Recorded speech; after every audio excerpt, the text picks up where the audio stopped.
ആകാശവാണി.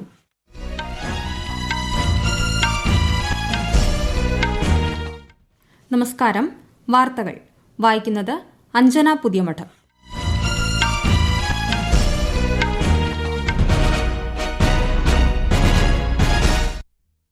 പ്രധാന വാർത്തകൾ. ജയ്പൂരിൽ നടക്കുന്ന ഉന്നത പോലീസ് ഉദ്യോഗസ്ഥരുടെ ദേശീയ സമ്മേളനത്തിൽ പ്രധാനമന്ത്രി നരേന്ദ്രമോദി പങ്കെടുക്കുന്നു. രാജ്യത്തെ സാധാരണക്കാരുടെ അടിസ്ഥാന ആവശ്യങ്ങൾ നിറവേറ്റുന്നതിനാണ് കേന്ദ്ര സർക്കാർ മുൻഗണന നൽകിയതെന്ന കേന്ദ്രമന്ത്രി എസ് ജയശങ്കർ. വികസിത വിഷയങ്ങളിൽ രാഷ്ട്രീയം കാണരുതെന്ന് കേന്ദ്ര സഹമന്ത്രി വി മുരളീധരൻ. സർക്കാർ പദ്ധതികൾ താഴെത്തട്ടിലുള്ള ജനങ്ങളിലേക്ക് എത്തുന്നു എന്നതാണ് കേന്ദ്ര സർക്കാരിന്റെ ഉറപ്പെന്ന് കേന്ദ്രമന്ത്രി ഹർദീപ് സിംഗ് പുരി. ഇന്ത്യയുടെ പ്രഥമ സൌര ദൌത്യം ആദിത്യ L1 ഇന്ന് വൈകിട്ട് 4 മണിയോടെ ലക്ഷ്യസ്ഥാനത്തെത്തിച്ചേരുമെന്ന് ISRO. നടപ്പു സാമ്പത്തിക വർഷം ഇന്ത്യയുടെ മൊത്ത ആഭ്യന്തര ഉൽപാദനം 7.3% വളർച്ച കൈവരിക്കുമെന്ന് ദേശീയ സ്റ്റാറ്റിസ്റ്റിക്കൽ ഓഫീസ്. അണ്ടർ-19 പുരുഷ ഏകദിന ക്രിക്കറ്റ് പരമ്പരയിൽ ഇന്ത്യ ഇന്ന് ദക്ഷിണാഫ്രിക്കയെ നേരിടും. വാർത്തകൾ വിശദമായി. ഏകദിന സന്ദർശനത്തിനായി ഉപരാഷ്ട്രപതി ജഗ്ദീപ് ധൻകർ ഇന്ന് ഹിമാചൽ പ്രദേശിലെത്തും. സന്ദർശനത്തിന്റെ ഭാഗമായി ചണ്ഡിഗഡ് എയർബേസിലെത്തിയ ഉപരാഷ്ട്രപതിയെ പഞ്ചാബ്, ഹരിയാന ഗവർണർമാർ സ്വീകരിച്ചു. സംസ്ഥാനത്തിന്റെ 500ാമത് ഉന്നത വിദ്യാഭ്യാസ കേന്ദ്രത്തിന്റെ ഉദ്ഘാടന ചടങ്ങിൽ അദ്ദേഹം മുഖ്യാതിഥിയായി പങ്കെടുക്കും. തുടർന്ന് ഹമീർപൂരിലെ നാഷണൽ ഇൻസ്റ്റിറ്റ്യൂട്ട് ഓഫ് ടെക്നോളജിയിലെയും കരിയർ പോയിന്റ് യൂണിവേഴ്സിറ്റിയിലെയും വിദ്യാർത്ഥികളുമായി വികസിത ഇന്ത്യയിൽ യുവാക്കളുടെ പങ്ക് 2027 എന്ന വിഷയത്തിലെ സംവാദത്തിൽ അദ്ദേഹം പങ്കെടുക്കും. ഹിമാചൽ ഗവർണർ ശിവ് പ്രതാപ് ശുക്ല, കേന്ദ്രമന്ത്രി അനുരാഗ് സിംഗ് ഠാക്കൂർ തുടങ്ങിയവർ പരിപാടിയിൽ പങ്കെടുക്കും. ജയ്പൂരിൽ നടക്കുന്ന ഉന്നത പോലീസ് ഉദ്യോഗസ്ഥരുടെ ദേശീയ സമ്മേളനത്തിൽ പ്രധാനമന്ത്രി നരേന്ദ്രമോദി പങ്കെടുക്കുന്നു. സമ്മേളനത്തിലെ പ്രധാന സെഷനുകളിൽ ഇന്നും നാളെയുമായി അദ്ദേഹം പങ്കെടുക്കും. 3 ദിവസത്തെ സമ്മേളനത്തിൽ സൈബർ കുറ്റകൃത്യങ്ങൾ, ഭീകരവിരുദ്ധ നടപടികൾ, ജയിൽ പരിഷ്കരണം തുടങ്ങി സുപ്രധാന വിഷയങ്ങളാണ് ചർച്ച ചെയ്യുന്നത്. ഇന്നലെ ആരംഭിച്ച സമ്മേളനത്തിന്റെ ഉദ്ഘാടന യോഗത്തിൽ കേന്ദ്ര ആഭ്യന്തരമന്ത്രി അമിത്ഷാ പങ്കെടുത്തിരുന്നു. ഇന്ത്യയുടെ പ്രഥമ സൌര ദൌത്യമായ ആദിത്യ L1 ഇന്ന് വൈകിട്ട് 4 മണിയോടെ ലക്ഷ്യസ്ഥാനത്ത് എത്തിച്ചേരും. ഭൂമിയിൽ നിന്ന് 1.5 ദശലക്ഷം കിലോമീറ്റർ അകലെയുള്ള ലഗ്രാൻജിയൻ പോയിന്റിൽ ഉപഗ്രഹം സ്ഥാപിക്കാനുള്ള അന്തിമ നീക്കം ISROയിൽ ഇന്ന് നടത്തുമെന്ന് ചെയർമാൻ എസ് സോമനാഥ് നേരത്തെ അറിയിച്ചിരുന്നു. കഴിഞ്ഞ വർഷം സെപ്റ്റംബർ 2 വിക്ഷേപിച്ച ഉപഗ്രഹം അടുത്ത 5 വർഷത്തേക്ക് സൂര്യനും ഭൂമിക്കും ഇടയിലുള്ള ഈ പോയിന്റിൽ സ്ഥിതി ചെയ്ത് സൌരനിരീക്ഷണം നടത്തും. നടപ്പു സാമ്പത്തിക വർഷം ഇന്ത്യയുടെ മൊത്ത ആഭ്യന്തര ഉൽപാദനം 7.3% വളർച്ച കൈവരിക്കുമെന്ന് ദേശീയ സ്റ്റാറ്റിസ്റ്റിക്കൽ ഓഫീസ്. ഇന്നലെ NSO പുറത്തിറക്കിയ ദേശീയ വരുമാനത്തിന്റെ ആദ്യ മുൻകൂർ കണക്കുകൾ പ്രകാരമാണിത്.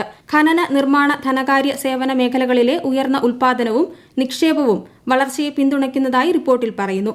7% വളർച്ചയാണ് റിസർവ് ബാങ്ക് കണക്കാക്കിയിരുന്നത്. കഴിഞ്ഞ സാമ്പത്തിക വർഷത്തെ ദേശീയ വരുമാനത്തിന്റെ ആദ്യ അഡ്വാൻസ് എസ്റ്റിമേറ്റ് അടിസ്ഥാനമാക്കിയുള്ളതാണ് NSO റിപ്പോർട്ട്.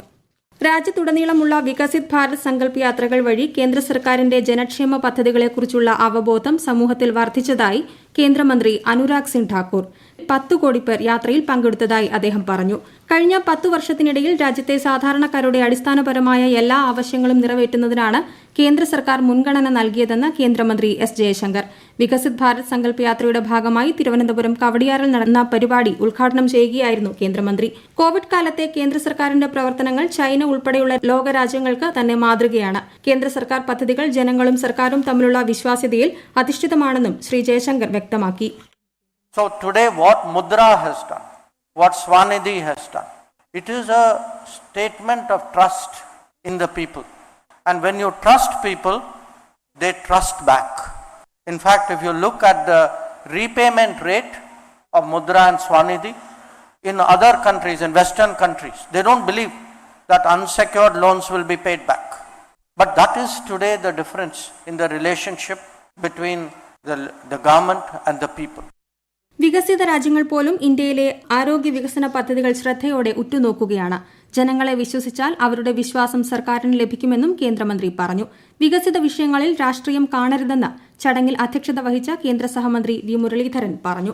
ഇന്ത്യയുടെ വിദേശ നാണ്യ കരുതൽ ശേഖരം ഡിസംബർ 21 വാരാന്ത്യത്തോടെ $2.759 ബില്യൺ വർദ്ധിച്ച് $623.20 ബില്യൺ റിസർവ് ബാങ്ക്. ഇന്നലെയാണ് പുതിയ കണക്കുകൾ RBI സ്ഥിരീകരിച്ചത്. നേരത്തെ ഫോറക്സ് കരുതൽ ശേഖരം ഡിസംബർ 22 വാരാന്ത്യത്തോടെ $4.47 ബില്യൺ ഉയർന്ന് $620.44 ബില്യൺ ഡോളറിലെത്തിയിരുന്നു. യുദ്ധത്തിൽ അനാഥരായവർക്കു വേണ്ടിയുള്ള അന്താരാഷ്ട്ര ദിനം ഇന്ന്. അനാഥരാക്കപ്പെട്ടവരുടെ ദുരിതങ്ങൾ ലോകത്തിന്റെ ശ്രദ്ധയിൽ എത്തിക്കാൻ വേണ്ടിയാണ് ഈ ദിനം ആചരിക്കുന്നത്. ഫ്രഞ്ച് സംഘടനയായ SOS എൻഫാന്റസ് എൻഡഡ്രസ് ആണ് യുദ്ധത്തിൽ അനാഥരാക്കപ്പെട്ട കുട്ടികൾക്ക് വേണ്ടിയുള്ള ദിനാചരണം ആരംഭിച്ചത്. ഈ വാർത്തകൾ ആകാശവാണിയിൽ നിന്ന്. ആകാശവാണി വാർത്തകളും വാർത്താധിഷ്ഠിത പരിപാടികളും all India radio news Thiruvananthapuram എന്ന യൂട്യൂബ് ചാനലിൽ ലഭ്യമാണ്. കൂടുതൽ വാർത്തകൾക്കായി @All India Radio News Thiruvananthapuram എന്ന ഫേസ്ബുക്ക് പേജും @ARnews_TVM എന്ന എക്സ് ഹാൻഡിലും സന്ദർശിക്കാം. സർക്കാർ പദ്ധതികൾ താഴെത്തട്ടിലുള്ള ജനങ്ങളിലേക്ക് എത്തുന്നു എന്നുള്ളതാണ് കേന്ദ്ര സർക്കാരിന്റെ ഉറപ്പെന്ന് കേന്ദ്രമന്ത്രി ഹർദീപ് സിംഗ് പുരി. സർക്കാർ പദ്ധതികൾ ജനങ്ങളുടെ പദ്ധതികളായി എന്നതിനുള്ള തെളിവാണ് പാവക്കൂത്ത് പോലെയുള്ള പ്രാദേശിക കലകളിലൂടെ അത് ജനങ്ങളിലേക്ക് എത്തുന്നതെന്നും അദ്ദേഹം ചൂണ്ടിക്കാട്ടി. പാലക്കാട് ജില്ലയിലെ വാണിയംകുളം പഞ്ചായത്തിലെ മനിശ്ശേരിയിൽ നടന്ന വികസിത് ഭാരത് സങ്കല്പ യാത്ര പരിപാടി ഉദ്ഘാടനം ചെയ്യുകയായിരുന്നു അദ്ദേഹം. ഈ മാസം 29 നടക്കുന്ന പ്രധാനമന്ത്രി നരേന്ദ്രമോദിയുടെ പരീക്ഷാ പേ ചർച്ചയുടെ 7ാം പതിപ്പിൽ പങ്കെടുക്കാനായി 1 കോടിയിലധികം പേർ ഇതുവരെ രജിസ്റ്റർ ചെയ്തതായി കേന്ദ്ര വിദ്യാഭ്യാസ മന്ത്രാലയം. പരിപാടിയുടെ ഭാഗമായി 4000-ലധികം പേർ പ്രധാനമന്ത്രിയുമായി സംവദിക്കുമെന്ന് മന്ത്രാലയം അറിയിച്ചു. വിശദാംശങ്ങളിലേക്ക്. രാജ്യമെമ്പാടുമുള്ള വിദ്യാർത്ഥികളുടെയും രക്ഷകർത്താക്കളുടെയും അധ്യാപകരുടെയും സ്കൂൾ പരീക്ഷ സംബന്ധിച്ച ഉത്കണ്ഠകൾ പ്രധാനമന്ത്രിയുമായി ചർച്ച ചെയ്യുന്നതിനാണ് പരീക്ഷാ പേ ചർച്ച സംഘടിപ്പിക്കുന്നത്. ഡൽഹി ഭാരത് മണ്ഡപത്തിൽ നടക്കുന്ന പരിപാടിയിൽ പങ്കെടുക്കുന്നതിനായി 6 മുതൽ 12 വരെയുള്ള ക്ലാസുകളിലെ വിദ്യാർത്ഥികൾക്കും രക്ഷകർത്താക്കൾക്കുമായി കഴിഞ്ഞ മാസം ആരംഭിച്ച ഓൺലൈൻ മത്സരം MyGov പോർട്ടലിൽ ഈ മാസം 12 വരെ ലഭ്യമാണ്. പരിപാടിക്ക് മുന്നോടിയായുള്ള പ്രവർത്തനങ്ങൾ ദേശീയ യുവജന ദിനമായ ജനുവരി 12 മുതൽ സ്കൂൾ തലത്തിൽ ആരംഭിക്കുമെന്ന് കേന്ദ്ര മന്ത്രാലയം അറിയിച്ചു. ഓൺലൈൻ മത്സരത്തിൽ നിന്ന് തെരഞ്ഞെടുക്കുന്ന 2050 പേർക്ക് പ്രധാനമന്ത്രി രചിച്ച എക്സാം വാരിയേഴ്സ് പുസ്തകവും സർട്ടിഫിക്കറ്റും അടങ്ങുന്ന പ്രത്യേക പരീക്ഷാ പേ ചർച്ച കിറ്റ് സമ്മാനമായി നൽകുമെന്നും മന്ത്രാലയം അറിയിച്ചു. News desk Akashvani. ഭാരതീയ വിചാര കേന്ദ്രം ഡയറക്ടറായിരുന്ന P. പരമേശ്വരന്റെ അനുസ്മരണാർത്ഥം ഇന്ന് തിരുവനന്തപുരത്ത് സംഘടിപ്പിക്കുന്ന സമ്മേളനത്തിൽ കേന്ദ്രമന്ത്രി S. ജയശങ്കർ പങ്കെടുക്കും. വൈകിട്ട് 5-ന് കഴക്കൂട്ടം അൽസാജ് കൺവെൻഷൻ സെന്ററിൽ നടക്കുന്ന പരിപാടിയിൽ ശ്രീ S. ജയശങ്കർ P. പരമേശ്വർജി അനുസ്മരണ പ്രഭാഷണം നടത്തും. നീതിയുക്തമായ ലോകക്രമം രൂപപ്പെടുത്തുന്നതിൽ ഭാരതത്തിന്റെ പങ്ക്, ഭാവിയിലേക്കുള്ള വീക്ഷണം എന്ന വിഷയത്തിലാണ് പ്രഭാഷണം. കേന്ദ്ര സഹമന്ത്രി V. മുരളീധരനും പരിപാടിയിൽ പങ്കെടുക്കും. പന്തളം രാജകുടുംബാംഗത്തിന്റെ നിര്യാണത്തെ തുടർന്ന് തിരുവാഭരണം സൂക്ഷിച്ചിട്ടുള്ള പന്തളം വലിയ കോയിക്കൽ ക്ഷേത്രം ഇന്ന് രാവിലെ അടച്ചു. പന്തളം കൈപ്പുഴ തെക്കേമുറിയിൽ കൊട്ടാരത്തിൽ ചോതിനാൾ അംബിക തമ്പുരാട്ടിയാണ് മരിച്ചത്. 76 വയസ്സായിരുന്നു. ഇതോടെ പന്തളത്തെ തിരുവാഭരണ ദർശനം ഒഴിവാക്കി ശബരിമലയിലേക്ക് പന്തളത്ത് നിന്ന് തിരുവാഭരണ ഘോഷയാത്ര പുറപ്പെടാൻ ദിവസങ്ങൾ മാത്രം ബാക്കി നിൽക്കെയാണ് രാജകുടുംബാംഗം അന്തരിച്ചത്. തിരുവാഭരണം ഈ മാസം 13-ന് ക്ഷേത്രത്തിന് പുറത്ത് നടക്കുന്ന ചടങ്ങുകൾക്ക് ശേഷം പന്തളത്ത് നിന്ന് കൊണ്ടുപോകുമെങ്കിലും രാജപ്രതിനിധിയുടെ അകമ്പടി ഉണ്ടാകില്ല. ഈ മാസം 17 വരെ ക്ഷേത്രം അടച്ചിടും. അണ്ടർ-19 പുരുഷ ത്രിരാഷ്ട്ര ഏകദിന ക്രിക്കറ്റ് പരമ്പരയിൽ ഇന്ത്യ ഇന്ന് ദക്ഷിണാഫ്രിക്കയെ നേരിടും. ദക്ഷിണാഫ്രിക്കയിലെ ജോഹനാസ്ബർഗ് ഓൾഡ് എഡ്വാർഡിയൻസ് ക്രിക്കറ്റ് സ്റ്റേഡിയത്തിൽ ഇന്ത്യൻ സമയം ഉച്ചയ്ക്ക് 1:30-നാണ് മത്സരം. പരമ്പരയിലെ ഇതുവരെയുള്ള എല്ലാ മത്സരങ്ങളും ജയിച്ച ഇന്ത്യ പോയിന്റ് പട്ടികയിൽ ഒന്നാമതാണ്. അഫ്ഗാനിസ്ഥാൻ 2-ഉം ആതിഥേയരായ ദക്ഷിണാഫ്രിക്ക 3-ാം സ്ഥാനത്തുമാണ്. ജനുവരി 10-നാണ് ഫൈനൽ. ഓസ്ട്രേലിയക്കെതിരായ വനിതാ T20 ക്രിക്കറ്റ് പരമ്പരയിലെ ആദ്യ മത്സരത്തിൽ ഇന്ത്യയ്ക്ക് 9 വിക്കറ്റ് ജയം. 142 റൺസ് വിജയലക്ഷ്യം പിന്തുടർന്ന ഇന്ത്യ 17.4 ഓവറിൽ 1 വിക്കറ്റ് നഷ്ടത്തിൽ ലക്ഷ്യം മറികടന്നു. ഉത്തരേന്ത്യൻ സംസ്ഥാനങ്ങളിൽ അതിശൈത്യം തുടരുന്നു. പഞ്ചാബ്, ഹരിയാന, ഡൽഹി, ഉത്തർപ്രദേശ്, രാജസ്ഥാൻ സംസ്ഥാനങ്ങളിൽ 2 ദിവസത്തേക്ക് കേന്ദ്ര കാലാവസ്ഥാ വകുപ്പ് ഓറഞ്ച് ജാഗ്രതാ നിർദ്ദേശം നൽകി. ബംഗ്ലാദേശിൽ നാളെ വോട്ടെടുപ്പ് നടക്കും. 12ാമത് ദേശീയ തെരഞ്ഞെടുപ്പിൽ 300 നിയമനിർമ്മാതാക്കളെയാണ് തിരഞ്ഞെടുക്കുന്നത്. സ്ത്രീകളും മതവംശീയ ന്യൂനപക്ഷങ്ങളിൽ നിന്നുള്ളവരും ഉൾപ്പെടെ 1970 സ്ഥാനാർത്ഥികളാണ് ഇത്തവണ മത്സര രംഗത്തുള്ളത്. നാളെ തെരഞ്ഞെടുപ്പ് നടക്കാനിരിക്കെ ബംഗ്ലാദേശ് തലസ്ഥാനമായ ധാക്കയിൽ ട്രെയിനിനു നേരെയുണ്ടായ ആക്രമണത്തിൽ 4 പേർ കൊല്ലപ്പെട്ടു. ബനാപോൾ എക്സ്പ്രസിലെ 4 കോച്ചുകളിലാണ് ആക്രമണമുണ്ടായത്. ജനങ്ങളെ പരിഭ്രാന്തരാക്കാനും തെരഞ്ഞെടുപ്പിൽ നിന്നും മാറ്റി നിർത്താനും ലക്ഷ്യമിട്ടുള്ളതായിരുന്നു ആക്രമണമെന്ന് പോലീസ് പറഞ്ഞു. ഈ മാസം 12 മുതൽ 16 വരെ നാസിക്കിൽ നടക്കുന്ന 77ാമത് ദേശീയ യുവജനോത്സവത്തിന്റെ ലോഗോയും ചിഹ്നവും പ്രകാശനം ചെയ്തു. കേന്ദ്ര കായിക മന്ത്രി അനുരാഗ് സിംഗ് ഠാക്കൂറും മഹാരാഷ്ട്ര മുഖ്യമന്ത്രി ഏക്നാഥ് ഷിൻഡെയും പങ്കെടുത്ത വെർച്വൽ പരിപാടിയിലായിരുന്നു പ്രകാശനം. പ്രധാന വാർത്തകൾ വീണ്ടും.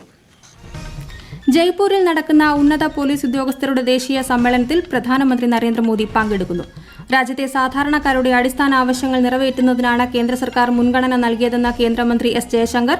വികസിത വിഷയങ്ങളിൽ രാഷ്ട്രീയം കാണരുതെന്ന് കേന്ദ്ര സഹമന്ത്രി V. മുരളീധരൻ. സർക്കാർ പദ്ധതികൾ താഴെത്തട്ടിലുള്ള ജനങ്ങളിലേക്ക് എത്തുന്നു എന്നതാണ് കേന്ദ്ര സർക്കാരിന്റെ ഉറപ്പെന്ന് കേന്ദ്രമന്ത്രി ഹർദീപ് സിംഗ് പുരി. ഇന്ത്യയുടെ പ്രഥമ സൌരദൌത്യം ആദിത്യ L1 ഇന്ന് വൈകിട്ട് 4 മണിയോടെ ലക്ഷ്യസ്ഥാനത്ത് എത്തിച്ചേരുമെന്ന് ISRO. നടപ്പു സാമ്പത്തിക വർഷം ഇന്ത്യയുടെ മൊത്ത ആഭ്യന്തര ഉൽപാദനം 7.3% വളർച്ച കൈവരിക്കുമെന്ന് ദേശീയ സ്റ്റാറ്റിസ്റ്റിക്കൽ ഓഫീസ്. അണ്ടർ-19 പുരുഷ ഏകദിന ക്രിക്കറ്റ് പരമ്പരയിൽ ഇന്ത്യ ഇന്ന് ദക്ഷിണാഫ്രിക്കയെ നേരിടും. വാർത്തകൾ കഴിഞ്ഞു. അടുത്ത വാർത്താ പ്രക്ഷേപണം വൈകിട്ട് 6:30.